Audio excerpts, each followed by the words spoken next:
Oh no. Oh no. Oh no. It's a spooky way to start. Yeah. Hold on here. Let me get out of that. There we go. Hello, and welcome back to another episode of the Bad Taste Video Podcast. I'm Mike. I'm here with my Herschel Gordon homeboy, Mr. Grizz, and we're back with what would you call it, like a redux episode, a 2.0 episode. So sometimes we go back and we do things, again, that Grizz wasn't here for. This has been a very long journey, 271 271. Yeah. So pretty much things before episode, what was it, like 60 something? Right? Something like that? Yeah, and it was Christmas Evil of a few Christmases ago. Yeah. I think it was around episode 61 or something like that. It was my first bad taste. And there's a few things that you guys got into that I was pretty anxious to talk about. Missed it. So Yeah, it's a good opportunity for me to go and give my opinion on it. Not that anyone gives a shit. But. There was a very long period of time where Grizz would be like, "Oh, can we do this movie?" I'd be like, "We did it already." He's like, "Fuck." Like, God damn it. Yeah, what about this? It's like, "Oh, we did it already." Sorry, man. Unfortunately for you guys, you're going to have to hear me talk about it again. But this time you get to see it with clips. You may have heard things in the past, but now you actually get to see it. This is live. It's a different vibe. Yeah, so. As you could see from the beginning of this, when I totally fucked that up, this is live. But the one Grizz, thing we forgot this week, dude. The one thing. Yeah. But Grizz, let's hit that intro. We'll get into this special episode because we actually have a small tidbit of coincidental information that we actually had no clue about till Grizz was taking a shit before the show. But let's hit that intro and let's get into this movie / guy. I don't know. Let's hit it. My man.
The Wizard of Gore, a movie that was extremely ahead of its time, coming out in 1970. But then again, Mr. Herschel Gordon Lewis, he put out some stuff that was pretty gory even before this. But Grizz, what was that piece of information that we were alluding to before the intro? Oh, it just so happens to be by dumb coincidence.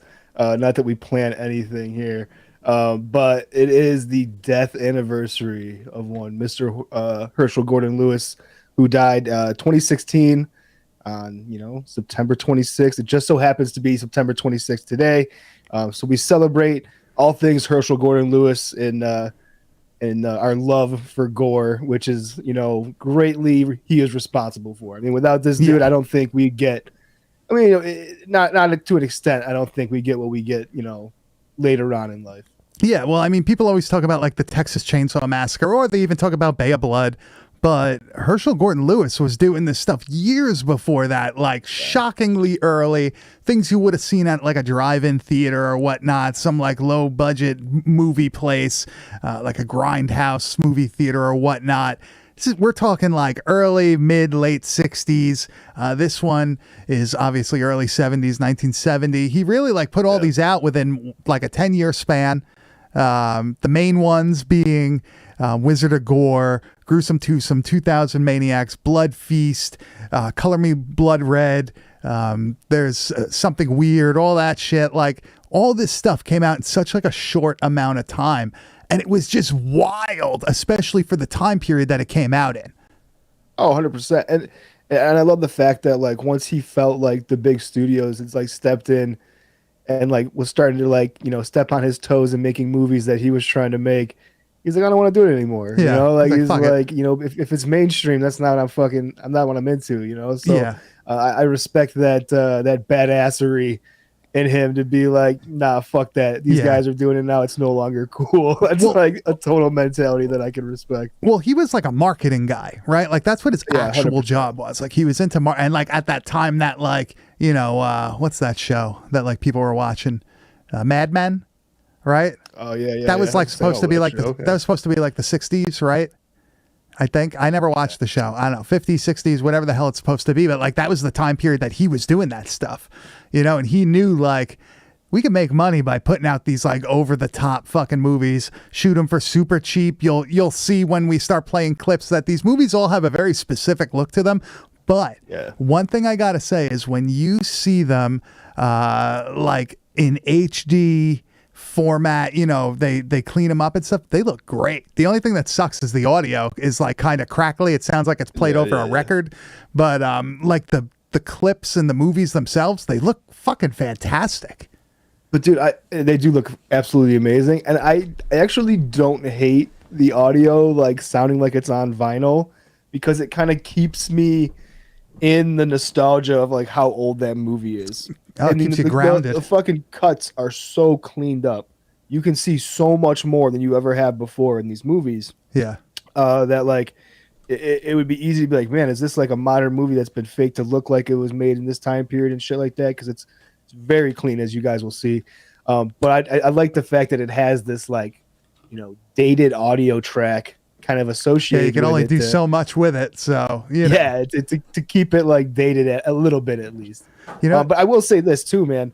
We do so many things that are a lot of shot on video stuff from the 90s. It's kind of been like where a lot of the stuff that I watch has been falling into that category over the last few years. And I've always liked all different kinds of, horror and stuff like that. And watching some of the Herschel stuff from this week, just kind of going over, getting ready for the show, it really made me fall in love with that like 70s, horror stuff a little bit all over it again. Because I kind of fell out of it for a while.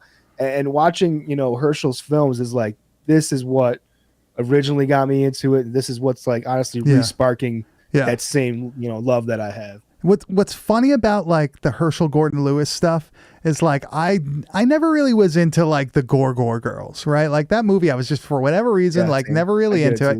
And then like I rewatch it now, I like gave it another shot, and it's like this movie's like the fucking New York Ripper, but it's just done by Herschel Gordon Lewis and years earlier. Well, when I was younger, Wizard of Gore, like the one that we're going to be covering in full here, that to me was like, when I first saw that, I was like, dude, this is fucking crazy. Next level. I instantly fell in love with it. I saw it as a teenager. So like, I obviously wanted to venture into other stuff that this dude put out, and I came across Gore Girls, and the name, I was like, oh, this would be cool, shit like that. But like the vibe of it was just so different. And it wasn't like anything that I was used to at that age yet, where I was just like really couldn't like invest into it too much. Yeah. Wizard of Gore was like a really cool, like I was big into fucking magic in high school because I was a nerd. Dude. So I was like, oh, fucking dude, this shit is dope as fuck. Some David Blaine motherfucker, right? Dude, there's nothing better than an evil magician, man. Why do you think I like, dude, anything with an evil magician, I'm into, bro. Come on. Man, dude, 100%. So like, I didn't really fall in love with Gore Girls, is like you were saying. Also, I think it was like kind of just too period piece of like the time of like the 60s, 70s, and like disco and all that shit. And stuff. It was just very much of that. It's like like the Skid Row slasher, like those movies, like where it's just kind of like, I don't know, there's something about them. Just kind of they just trot along and somebody gets killed, and I don't know. But now looking back and watching, some of Gore Girls this week, I could see where like this movie is kind of a sleeper in like the catalog of his like gore stuff, because I don't think it does get a lot of the same respect as like, Color Me Blood Red and stuff like that does, where it really does take things to a different level in some of those scenes. And I pulled a special one for later on in the episode. And I think if you haven't seen it, you'll see that like none of these movies that we're talking about are like bullshit. Like these are all fucking crazy films. They're all fucking Yeah. crazy. They're each like weird in their own way.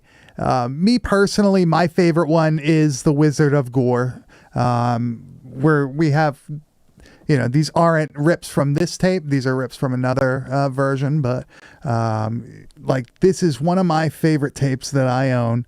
I'm not going to say like it has sentimental value or anything, but like this is something that like I would never be able to part with. Midnight Video release. Yeah. I actually have.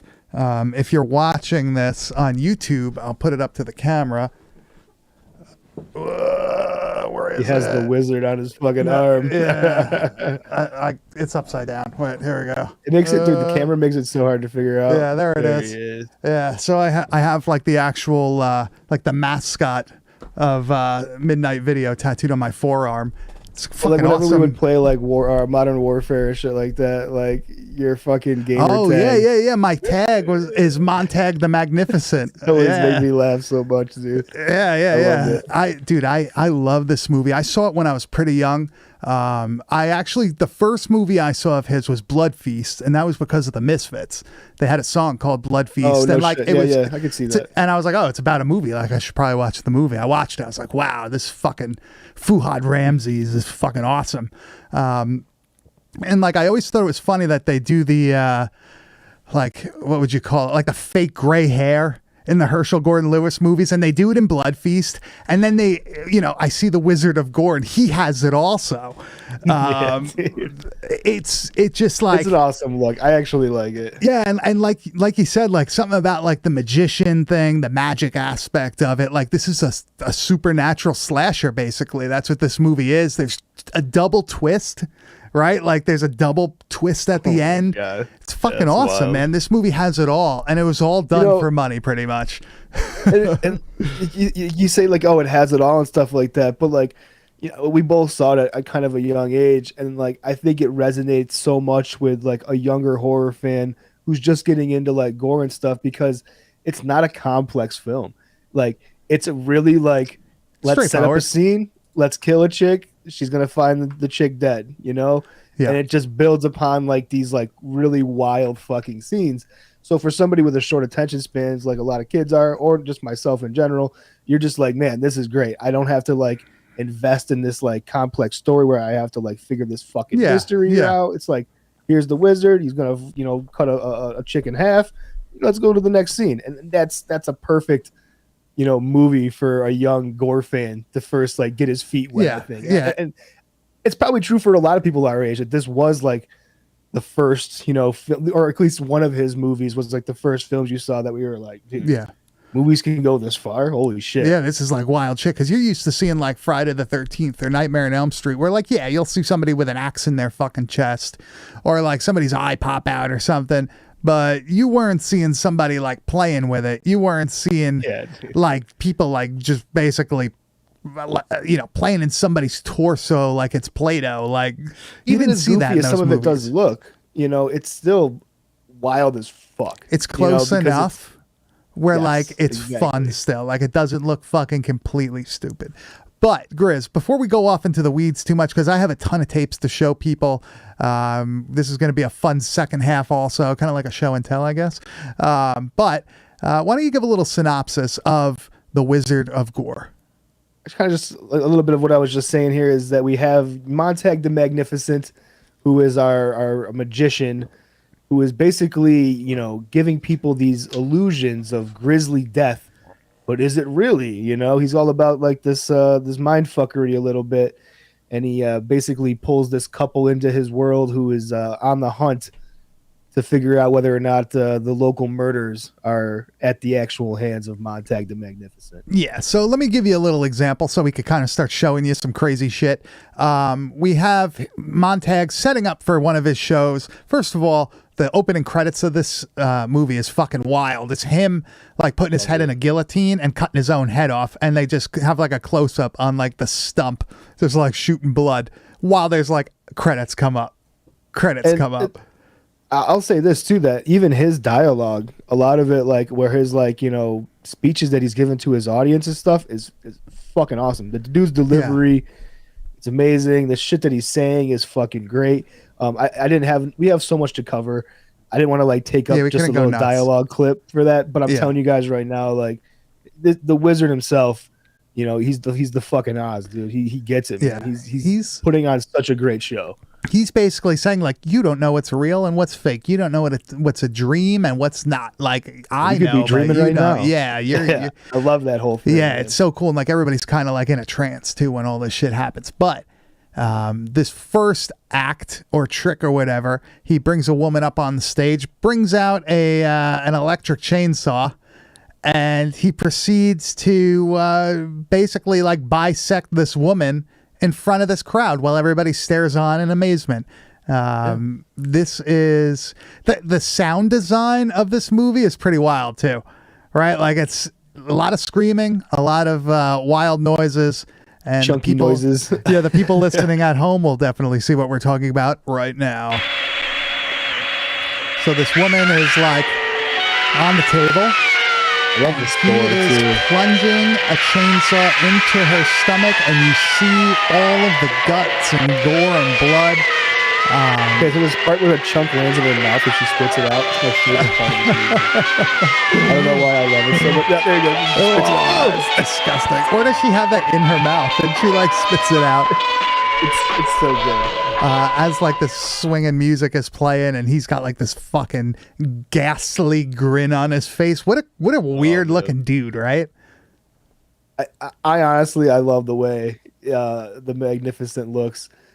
He kind of reminds me of like a skinnier Jesse Ventura, and he's just fucking the dude like with a little bit of gray hair thing going on with the mustache. Interesting. He's a pretty smooth looking guy. That's all I'm saying. Like, so now I'd give him a chance. You know what I'm saying? The whole magic aspect of this movie is that this woman now is mysteriously fine, gets up, leaves, but she's kind of walking with like an odd.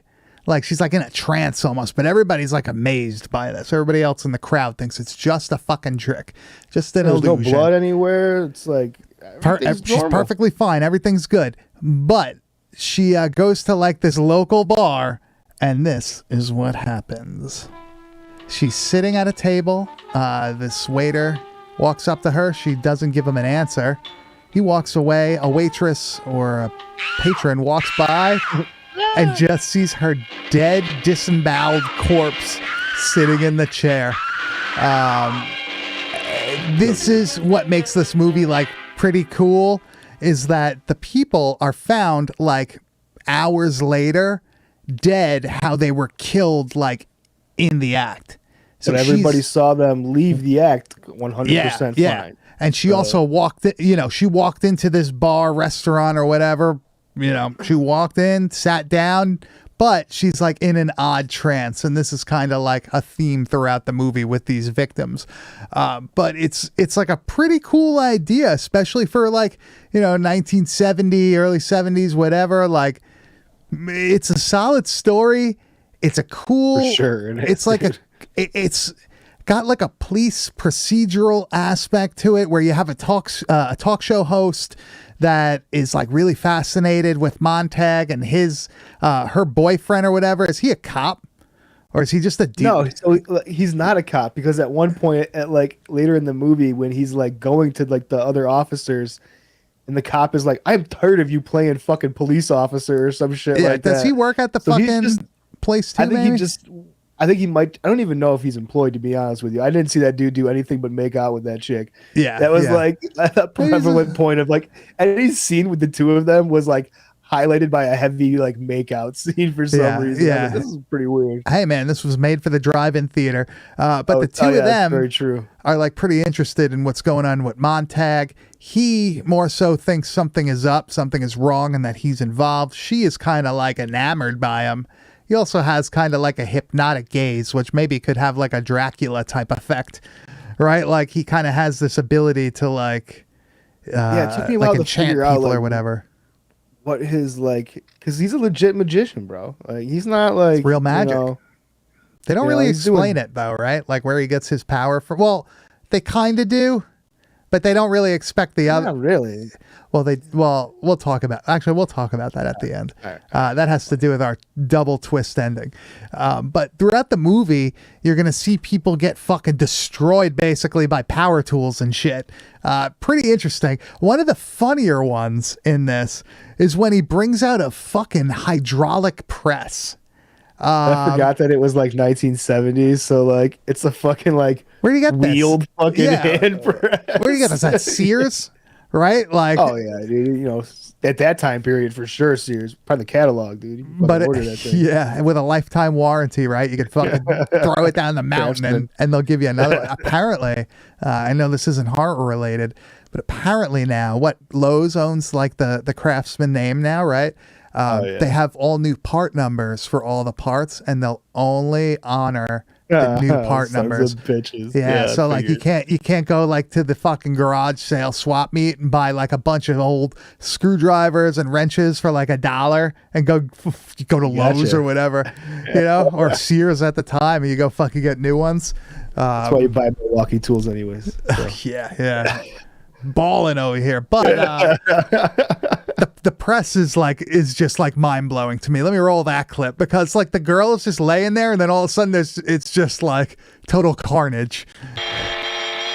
So there's the press. He's slowly putting the he's cracking this Anticipation real is load. killing me. Yeah, and then it's just I thriller. love it, man. All right, so like you hear a lot of the screaming. It doesn't really match up with her mouth though. Which This is kinda great fun. though. I love the way that looks. Just fucking organs popping out. Yeah. It's pretty gruesome. You think that was a PVC pipe or something? Like, were they rolling PVC at that time? They had to be rolling. Yeah, that means something. I mean, I don't know if they were actually pressing PVC yet at that time. We're definitely not getting into fucking tools and building materials right now. I don't want to hear from some fucking DeWalt fan or anything. So let's fucking move along. But I really found that hilarious. That like that's like the fucking magic trick. I'm gonna bring this fucking press out, and I'm gonna just annihilate somebody with it. I would be more amazed that the press was able to fucking work on the first try. So I guess that's like the magic, like lining it up and everything. But this movie's pretty wild for 1970. Kiryu Gore, the most iconic scene. You think that's the most iconic scene, Kiryu? Huh? I don't think so. It is great, but I mean, there's two other scenes in this movie that I think are, you know, a little bit more iconic for me, I guess. For me in particular, though, my favorite, which we didn't even have a clip of, is that opening where he fucking decapitates himself. Yeah. That whole thing is it's fucking awesome looking. But I don't know, what would you consider to be like the most iconic? I think the chainsaw. I mean, the chainsaw made the cover, bro. So like, Yeah, true it is. so yeah. the chainsaw, or the swords, maybe. I feel like a lot of people know the sword one, right? That was gonna be my second one. Would be the sword one. Yeah. So You're saying though, Kyrie Gore, like this is one that I've seen referred to quite a bit when people do talk about this movie. Is typically like the press death. because it's fucking ridiculous. But Yeah, and the anticipation. So. yeah, the sword death is pretty brutal though. Instead of doing like a sword swallowing act where you swallow the sword, it comes out unharmed. This one's Not so unscathed. not that. So it shows him like gently pushing the sword down her Nice throat. and easy. Yep, nice and easy. Nice and A easy. little shaky. Yeah, a little shaky. Yeah. Wow, everybody's like, oh wow. But There's just door on the ground. yeah, it cuts to her no longer with her head like back. It's like him with the sword down her throat, like bent and like jamming it. Pretty And like the best thing almost about that scene too is that there's another girl who's like tied up right next to her, who's like waiting for the same treatment. That's and a now brutal she's thing, like man. losing her shit That's that because she scream. knows what's coming. Yeah. Fucking wild. I thought that was like a wild scene because you see all like the chunks and all that shit like coming out. You see it all splattering on the floor. That's one thing about these movies. Like he separates. It's not just blood. Like there's, esophageal tissue, all sorts of shit like that. Jerry Meehan Jr. Oh my God, you guys are sick. I think you're sick because you have a Freddy versus Jason tattoo, bro. Oh damn! Dude. Take that from this guy. We're gonna have come on the show and fucking. We're gonna have the hog on. We're gonna have the hog on in October for a Halloween episode. This motherfucker's gonna have to watch some wild shit. I don't care what he says. God, I can't even imagine. Dude. Yeah. We're gonna make him. Maybe we'll make him watch something foreign. Who knows? Dumpster fire trash. I think he referred to it. he's gonna fucking call the cops on me or something. But there are a few other good things in this movie. He takes some. It's not like an ice pick. It almost looks like a cement. What do they call that? Like a cement chisel type thing. Like a cement spike of some sort. Oh yeah. And he drives it like in this girl's ear. But that's not the worst part of it. The worst part is he fucks around. Once he's in there. Yeah, he like fucks around with her eyeball, like a Fulci movie. It's got a very unique look to it, though. This is why we say this is almost like beginner gore, because you could tell this is not a real human being fucking mutilated. But there's parts of it where it's like that eyeball is pretty fucking gnarly. The eyeball is very believable. It's probably another animal. Like I don't imagine know. It's like a sheep eyeball or something. Yeah. Oh, Jerry Meehan Jr. wants us to do Pumpkinhead. Jesus Christ. That's like the third time he's mentioned fucking Pumpkinhead to me. Maybe. We'll think about it. Maybe we'll do like a double header where we'll do like, if we watch Pumpkinhead, we can make him watch something ridiculous. Dude, if we watch Pumpkinhead, would you watch like a short film, like along with it? Because I have something that is pretty good it's like 20 minutes or so. I think that's a pretty fair deal if we're gonna sit through fucking Pumpkinhead. Yeah. But this is the eyeball scene that I was referencing. You're gonna see, if you're watching this on YouTube right now, youtube.com/Bad Taste Video Podcast, at Bad Taste Video Podcast. I don't know if you need that ad actually. The what is that, an ampersand? I don't fucking know. But here is the gruesome eyeball sequence from The Wizard of Gore. He drives the spike through her head, and he proceeds to put his finger like into her eye socket and pull the eyeball out. Absolutely fucking disgusting. If this was real, like he puts his eye like his finger directly into her eyeball, just mauling it. And he does the other one too. They just told this dude to like. Yeah, just go ham at this. And he's like smiling the whole time. Then he ends up like popping it like a zit, right? Dude. Like popping it out like a pimple. Whew. What you know how like Olaf sequence. Has like that like dental fixation, the teeth thing. I feel like Hershey's got the eyeball fixation. He likes to fuck with the face and stuff. Yeah, he does. It's like a Fulci thing. Maybe he got it from fucking Herschel Gordon Lewis, man. Possible. I don't know. But this happens a few more times throughout the film. And eventually we get to the end of the movie where Montag wants to basically hypnotize everybody into walking into this giant like bonfire that he set in the studio. So weird. He finally gets on TV. Yeah, let's preface it by he's reporter girl. Yeah, he's getting an interview on TV, and he's going to do a magic trick, and basically he's going to pull a Halloween 3, and he's going to probably they got that idea too. So. Yeah, he's going to destroy these people with magic, make them walk into this giant fire. But things don't exactly go as planned, right? They never quite do. That's why it's a movie. But he's about to get her to walk into the fire, and her boyfriend that finally did something pushes Montag into the blaze. I love this voiceover, him screaming. Yeah, everybody starts snapping out of it. What happened? Montag was going to push everyone in the audience into the fire. What a voice. He had everyone hypnotized. There we go. Wrapped up That's right it. there.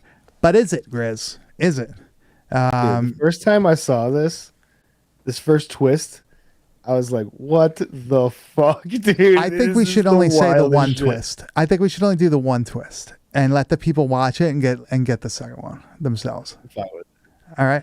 So we got our two protagonists now thinking they're safe back in their apartment, and they're just kind of drinking some champagne on a towel that's down in their fucking. You know what that's about. You know what that. Somebody's. I'm not even gonna get into that. But this, you'll never see this coming, and I find this fucking awesome. Our dude starts peeling off his face, revealing that it was a mask, and it was actually Montag the Magnificent. That Tell mask, me the that truth hair. of what can or cannot be. Oh no, it's Montag. He's back, and Long Magnificent. dream. yeah, he looks kind of weird with this new haircut. You're going to discover what the Discover. real world is. Oh, he goes after. Yeah, and he goes and starts Ravages murdering her. Or so you may think. And we will leave it at that. I like that. All right. I absolutely love this movie. I think this is the best Herschel Gordon Lewis movie from front to back. Yeah, I agree with that. I cannot think of another movie that I could watch like just over and over and over and over again, and it never gets boring because it's so fucking ridiculous. You know what I mean? It's just one of those I mean, classics for like, me. what is it, an hour 20 something? It doesn't feel that long. No, it at moves all. quick. Yeah, it's a quick The watch. pacing is fucking excellent, dude. It's so good. And It's- like it like I just said, man, it really did. It made me like fall in love with like this era of horror movies all over again. I mean, obviously some of the stuff to follow is can get a little boring. Some of the stuff before this is obviously a little boring too. It's hit or miss in this, like, you know, these two decades, the 60s and 70s of horror, in my opinion. But there is a lot of gems that I feel like I've overlooked for a long time Yeah. that I should course. probably go back and revisit. There it is, man. That's the Wizard of Gore 2.0, us doing it again. Now, we're going to get into some of the other Herschel Gordon Lewis movies that we're into, probably more of the main ones. Part two of this Yeah, part episode. two. So, Grizz, what is that box set that you have that... All right. So this is where we got all the clips from this week. This is the. It's probably gonna. Yeah, I figured it was gonna like do that like weird. The box is so fucking big it won't even fit on camera. Really. But yeah, it's fucking huge. It looks like a There you cereal go. box. That's like the whole... Actually green, but you know, he's got his fucking little face on There the it back. is. There's Yeah. Hershey. Make a But mask. this thing is like probably one of the coolest fucking box sets I've ever got. You got just like tons of these like books that have like all the Blu-rays in them and stuff like that with different pages. It really fucking huge, like, you know, book of information, different behind the scenes photos and stuff. I know they made a smaller version too, which I'm not gonna lie, I wish I kind of had. Just put this motherfucker on a shelf. Yeah. Because this giant like cereal box size one is a little bit of a pain in the ass. But it does display fucking awesome. Yeah, It's that's one of the a- nicest box sets I've had. That's an awesome looking thing. I do not have. I have the standard Blu-rays of these, like those Yeah. ones. I guess something weird put those ones out. Yeah, something weird. It's basically like the DVD, you know, Yeah, rip yeah, on a they're- Blu-ray. Yeah, it's not great, but I do have, besides the Gore Girls, I do have most of the main Herschel Gordon Lewis movies. I would say, you know, like I said before, let me start pulling shit out here. Before you show some of these things, all right, yeah, I want to say something about like I feel like the history of a lot of people with their VHS collecting. If you've been doing it a long time, the movies that like Mike's about to show, some of these like big boxes and stuff, like this was like the bread and butter of having like a dope collection. Yeah, like this was stuff you Many needed to moons have. ago. Yeah, like people were after these Comet fucking these Herschel Gordon Lewis releases. They weren't all Herschel Gordon Lewis. There's that like fucking Madhouse Mansion one. There's some snorers in there for sure. Yeah, But, I have all of them, but I have the Herschel Gordon Lewis ones here specifically. But these were like, if you these wanted are the grails, bro. like there were certain things where it's like, if you're a collector, you should have these. Like if you're legit, Yeah. you had these.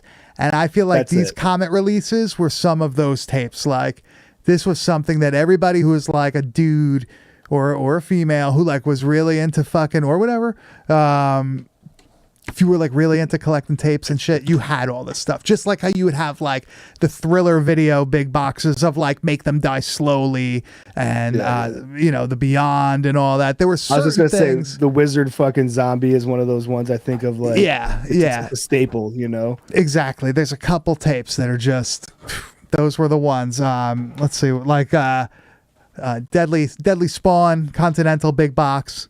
Like that was one that like everybody was always after. Still pretty expensive, but you know, not as bad It's as so it weird used how to like be. it's just like shifted. Now, I mean, people I think are still probably after things, you know, like that in a general sense. But it just seemed like so many more people were heavily invested in trying to like complete those Comet sets and stuff like that. Maybe just because the bubble that we're in, you know, all those people did complete Yeah, those. now fucking Comet we're- sets. well, you know, it's funny, like things that we used to find that like would be more expensive when you would go to like a VHS swap of some sort, like you're going to Severed or one of those things that they don't do anymore now, but Paying, like, you know, $50 for one of those big boxes. yeah, but like at that time you were like, oh fuck, like dude, like really, like you're a fucking Yeah. loser, like why you pay, like you know, there were always tapes that were worth more money, always. It's not, I don't care what anybody fucking says, oh I used to get them for, like there were always tapes that were expensive, because if you bought them when they first came out, they were fucking expensive. You were paying $80 for the tape. If you bought it, you know, there's just some things that were always hard to get. There were always people collecting VHS tapes. It's not a new thing. It didn't just happen with the birth of Instagram. Did it get a little bit bigger? Yeah. But, you know, these were the ones where, you know, shit, man, like I want to have a complete, You're yeah, like a a complete, respectable collector. You got yeah, like it's like the thing where it's like, yeah, man, like, do you have all the Friday the 13th movies on tape? Like, if you've been collecting for years, like, yeah, you probably do. You know what I mean? Like, you probably have all that shit. But I feel like this was like another one of those cornerstone things. And, you know, if you don't know, we're talking about like the Comet. This is the Blood Feast I love tape, that cover. the One of my big box. favorites. Yeah, I like that they all have that weird like Easter like coloring of the boxes. Yeah. Like what would you? I don't know what pastel. Pastel-ish. Yeah. But Blood Feast was always one of my favorites since I saw it. I thought the idea of the movie was so fucking ridiculous. You got this dude Fuhad Ramses that's gonna cater this girl's fucking party, and really he's just trying to fucking bring back Ishtar. It's Blood Diner. It's like the OG Blood Diner, basically. Oh, 100%. I'm not basically. And It is. It is, yeah, and it's so wild that like, you know, that he made this movie on this like whim just to like, you know, kind of help with his marketing thing that he was doing, to be like, let's make a fucking movie super cheap. We can play at the fucking drive-in that'll fucking crush and like all this other shit. And he just set out to prove a point, and he kind of did with like, dude. I mean, here we are, this many years later, still talking about Blood Feast, you know, made in the fucking 60s. But when you see like this clip we're gonna show you right now, all cleaned up in 4K, it's like, man, how fucking intensive a scene is this for the time period? I mean, I can't imagine, you know, the people would probably lose their fucking mind seeing some shit like this at the drive-in. Yeah, and like obviously we're not broadcasting in 4K here, so you won't. You know, you're gonna have to buy the Blu-ray to like truly see how good this shit looks. But compared to like my fucking Comet VHS tape, which gives it like, it's a whole other viewing experience when you watch it on tape. You know what I mean? Like it like kind of puts that filter over everything. It gives it that like sleazy vibe. But here's a little sample of Blood Feast. You have these cops finally figuring out what the fuck's going on. Look at this scene. Yeah, they find a woman just completely butchered laying on a table. There's something about like this time period of like filmmaking and the colors of like the scene and everything that are just like, I don't know, I'm just mesmerized by it. It's so like pop artish, kind of like Gore in a way that I'm just like, man, this looks so fucking awesome. Yeah, and like the wild thing about all this is 1963. 1963, early 60s, you're getting shit like this. It's just unbelievable. And like the story to this one's pretty ridiculous because the mother of the girl is like kind of like a fucking airhead throughout the whole thing and doesn't really notice that anything's going on. Oh, Brendan Timmons, Technicolor. Mwah. Exactly. It looks fucking great. And Brendan brings up, the barrel kill in 2000 Maniacs. 2000 Maniacs is probably my second favorite Herschel Gordon Lewis movie. Besides Wizard of Gore, my follow-up would definitely be that. I think it's a great story. It just kind of like plays on some people's like, misconceptions of certain places and stuff like that. Or confirms some. And like people being afraid of like the unknown, or like it's kind of a cool thing where it's like this abandoned town lost in time deep in the South, and these people from the North get like lost in this town, and they're like become part of this this annual celebration of basically just murdering some fucking people. Well, they're ghosts. The centennial. Yeah, right? Is that what it is? Yeah, the centennial celebration. Yeah, that's what it is. The ghosts of the Florida Everglades. That's what it seems to be. This is the Comet release of 2000 weird, Maniacs. wild fucking cover. Yeah, all those covers are great. I don't know if this. Oh, this does. It's got like that Easter bluish green. Yeah, pastel blue. I also have another cool release. This is of the Rhino one. No. This is the one of the Joe Bob's sleaziest of that cool series. 2000 Maniacs. This one has kind of a better cover than the Comet. Really, you think that? I don't know, man. I like the Comet cover because it feels fucking sleazy. It just feels like that. It feels like a dirty fucking movie. I feel like this cover though kind of like gives you more of an idea what the movie is. Oh, 100%. The other one is just doesn't tell you fucking dick about the movie, dude. It's just some sexy gore on the cover. So. Plus it's got Joe Bob back in his prime. But the barrel kill was definitely something I thought about, like picking. I had to pick and choose which scene we did from each movie. Yeah. I didn't go with the barrel kill. I do love that scene. I just didn't think it like really represented the enough gore for what I was trying to get across. I love this scene. This is when they drop the giant. What do they call it? Don't they call it something? It's a rock, but I don't remember what they do. Have like a different term for it. In the movie. But this is another wild thing. So they're all like standing around cheering. This giant boulder is like up on this dunk tank thing. Guy hits it with the baseball. These people's faces, dude. That's what makes this scene for me. Like they're all serious looking, but like they're kind of like nodding their head, like but like there's no more joy anymore. You know what I mean? Like they're all serious. Oh, dude, that's like now they're those dudes are fucking too into it. I do love 2000 Maniacs. They actually did that like weird reboot remake 2001 Maniacs with Robert Englund. I absolutely love that. Yeah, I absolutely love that. It's good. Bro. It's really well done.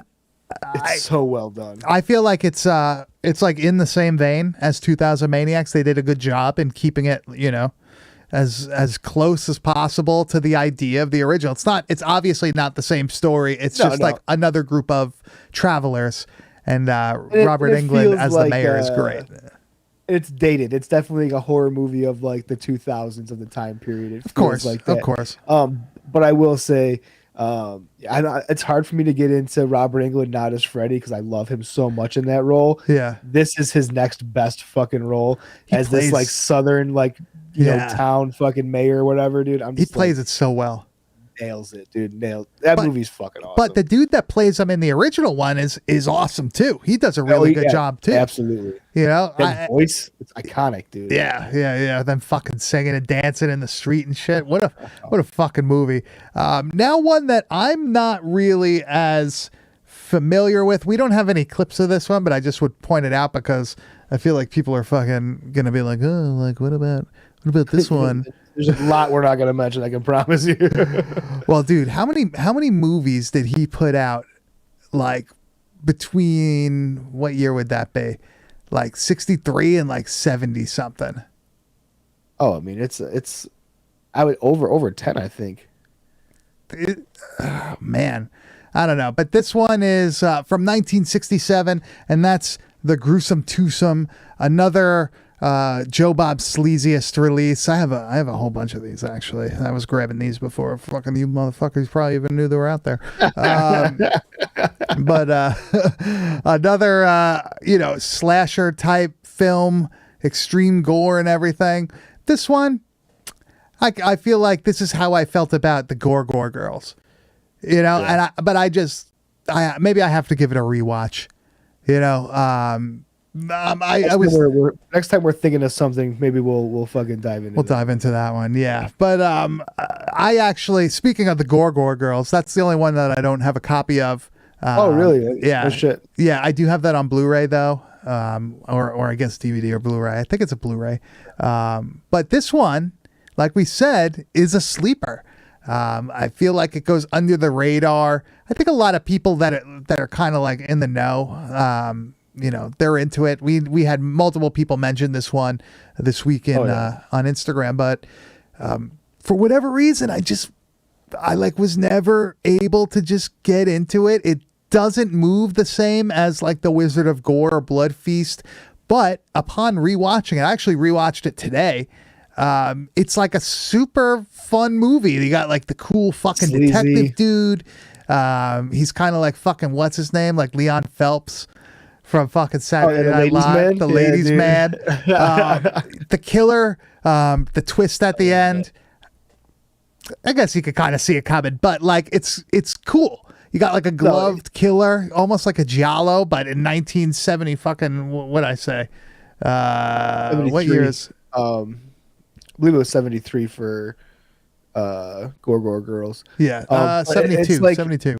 72. But like at that time period too, like, you think of like New York cities in the early 70s and stuff like that. Like there was all those like dangerous time popping up and shit too. And like, so it is like very much of that, like, liberated period of like sexuality. So you start seeing his movies become like amped up in their start getting nudity sexuality. now. Yeah, like you're seeing like some boobies and shit like that flying around in these movies. You're like, all right, Herschel's kicking it up a notch, and it's like that's where like I feel like Gore Girls took off. Like you start really, you get the gore, but you also get a different element that you're gonna come to recognize as being a staple in a lot of horror movies moving forward. Also, I mean, like you got to figure like early 70s, so like 72. The movie is about a killer that kills go-go dancers. There's gonna be, there's gonna be nudity. There's gonna be all sorts of shit like that. But it is a wildly violent movie. But in the same way that what's it called is The Wizard of Gore. But there are a few scenes in this that like we couldn't show you. I know somebody requested the nipple scene. We cannot show that on here. I took it for myself, but I couldn't. I put it on. Yeah, well, female anatomy doesn't work that way. Just want everybody to know that's not realistic at all. Actually, looks kind of fucking. Yeah. This guy knows. But this is equally as, I guess, showing of what kind of movie the Gore Girls is. There's a bloody pickle. I'm not going to say what they actually. It's not used in any sort of way, but he's pulling out her eye, or they are pulling out her eye, and that sound design is just disgusting. But like they show you her face again, like after he's doing it, and it's just mangled. And that's how the whole movie is. The whole movie. It looks ridiculous, but it looks awesome. And the stock music playing, like the fucking Memorial Day parade music playing. Yeah. Oof, oof, man, what a fucking what a movie upon rewatch. I'm very interested in hearing what your overall opinion is of Color Me Blood Red. I like this movie. I think it's. I do too. I think it feels. I was interested to see if you were gonna like it or not. I think it feels a little bit like ahead of its time compared to the other ones. Like, yeah, it's dated, but not as much.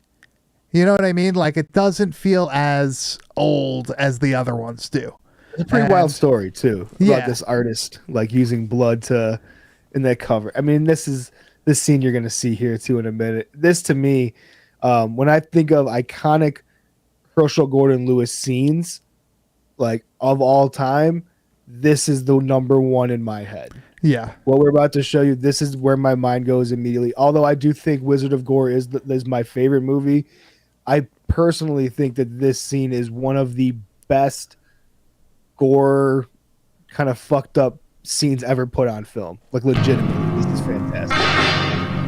So this woman is like tied to the wall with her arms up, with her stomach basically slashed. Well, not basically, it is slashed open, censored for YouTube here, it looks like. But he's taking the bowl that he has in his hands and filling it up with her guts and blood and shit.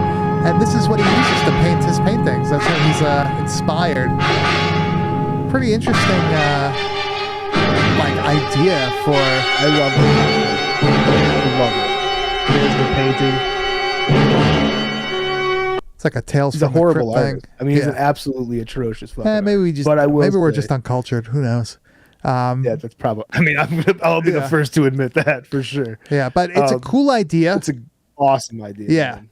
this is definitely like a Tales from the Crypt type thing. Also, Oh, great comparison. you know what I mean? I think there actually is something. There is an episode like that, isn't there? I feel like there is, like in a later through and season. look I think again. there is. Maybe somebody will be able to chime in on that one. Beyond an extremely iconic scene. Iconic enough that it made the Comet. cover. Yeah, it made the Comet. Cover. One thing I when want to you walk mention. through a video store, that fucking sells itself. Yeah. Like, if you're a horror fan and you see that, you're like, all right, I'm definitely in for this. But like, it's also funny because like, when you're like super little and you're at like the video store renting of films and you're just getting into horror, you're watching the things that you hear about, like, the Friday the 13th and stuff like that. Initially I would see something like that and be like, no, I don't think doesn't look like anything that I want to see. But like, as I got older, I was like, you know what? That's probably something I should probably check out. It's kind of like, it might be like a hard watch for a younger kid. Not because of the gore. It's just like, there's no monster. You know what I mean? It's not like there's anything like that. There's a lot of talking. You know what I mean? A lot of conversation. But it's kind of funny for whatever reason, because it feels like you're watching an instructional video from the 60s. Very odd choices. Funny if you're an adult, because you can kind of like look at the humor in the dialogue and stuff like that, where that's just going to go over like a younger person's head. I think a lot of the dialogue from like the time period of filmmaking isn't really like conducive to fucking children anyways. It's very boring dialogue, in a lack of a better term for it. Even I can be a little like snoozy sometimes when there's just a lot of fucking dialogue in this era of movie making. Yeah. But overall, I feel like this dude just he knocked it out of the park. There's rarely any bad movies. Obviously, we're not talking about a ton of them. Obviously, Rob Zombie was a big fan, because Scum of the Earth is a Herschel Gordon Lewis movie. I mean, shit, like we talked about, Something Weird and everything, and all that spun off having its own like kind of like underground label, and all like the different movies that were put under that and everything. He's just influenced so much of the film making that we've come to love. I think without Herschel Gordon Lewis making these low budget fucking horror gore splatter films in this time period, it would be almost hard for me to see them taking it to that level in the shot on video era that we've come to really love, because they can see something like this and be like, it doesn't have to look perfect. It can look flawed but if you're still conveying the idea and like the menace behind it and People all are gonna that, look it past still it. Yeah. can work. It can still Yeah. shock. It can still deliver what you want it to. So I think that the horror community in general, he's the godfather of gore for a reason. Man. Of course. Herschel's the shit. Yeah, and rest in peace, Herschel Gordon Lewis. On the anniversary, his death day, I think people say. Yeah. But that, I think, just about wraps it up for Herschel Gordon Lewis this week. We will revisit in the future to maybe do the gruesome twosome, like you said. I don't think we ever did Color Me Blood Red on here, did we? I don't believe so either. That's another one that we could fucking dive into sometime. Maybe we can have like a throwback month where we do some older movies that we've kind of like been skipping over. So yeah, we could always do something like that. But Grizz, I think next week we're gonna start getting into our Halloween shit. And I grabbed this movie a while back, and I've been waiting to watch it because I've never seen it before. You have seen it, so that gives you an advantage over me. But we will be watching next week the 1993 low-budget Halloween clown horror film, Dark Carnival. You guys are gonna like this one. This is a fun one. Yeah, one of the only good Maverick releases, I would say. Right, I can't really name too many, but I'm definitely excited to fucking watch this. I've been holding on to it for maybe like 2 months or so at this point. I've been sitting there. It's gonna be fun, man. It's hit or miss, but sometimes when it hits, it really fucking hits. A group of students open up a haunted house for Halloween to try to raise some money. They soon discover that someone or something is in the house with them and begins killing them off one by one. Great. Yeah, that story alone is just like, this is gonna be fun. Yeah, this is gonna be a lot of fun. I've never seen it before, so it's gonna be a first time watch for me also. I don't know how available this is on the internet, to be honest. I have no fucking clue. Maybe it's on the Patreon. I don't know. Maybe it will be. Who knows? I don't know. But yeah, probably will be. Yeah, I'm pulling a Beetlejuice now when I say that shit. I'm doing like the fucking spastic talking. But next week, 9 p.m. Eastern Standard Time, we will be watching, we'll be discussing, I can't even fucking speak. We'll be discussing it. Yeah, we'll be discussing Dark Carnival from 1993. That's youtube.com/Odd Bad Taste Video Podcast. It's also linked on our website, www.badtastevideo.com, where we also have our Patreon linked and our Discord. Everything we do is there. But Grizz, what do you got, man? I see you want to say something. Yeah, dude. Also, because we do not have a wide world of metal tonight, we did the extra long Herschel Gordon Lewis deep dive. We are going to have kind of a cool thing next week for everybody. Everybody right now this week, go out, listen to the new Acid Mass album that just dropped. It's called Agonizer. Fucking listen to the shit out of that album. We are going to be covering it in full next week. Then after next week's episode, we will be putting up a full interview with Acid Mass, the one man fucking army himself. I'm gonna sit down with him, ask him some questions about the new album, what he thinks about being in like a one man band in 2023. He's a fucking awesome dude, so definitely make sure you guys stick around after the show to check that out as well. Are we gonna are you gonna talk to him like on like are you gonna have a video? We're gonna be able to play a video? You think?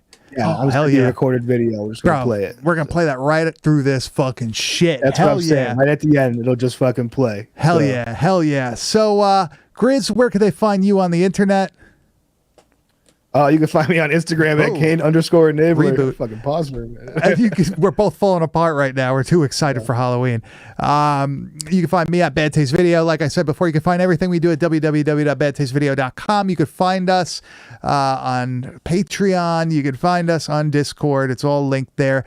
Subscribe or follow, whatever the fuck they call it, to our YouTube channel, youtube.com/At Bad Taste Video Podcast. Maybe one day I'll be able to just get it to At Bad Taste Video, but we'll see. Yeah. But we'll see you next week for something Halloweeny, right? Is that Halloweeny, baby? Halloweeny. Pants on. We're getting Halloweeny. That's it. So we'll see you next week with Dark Carnival.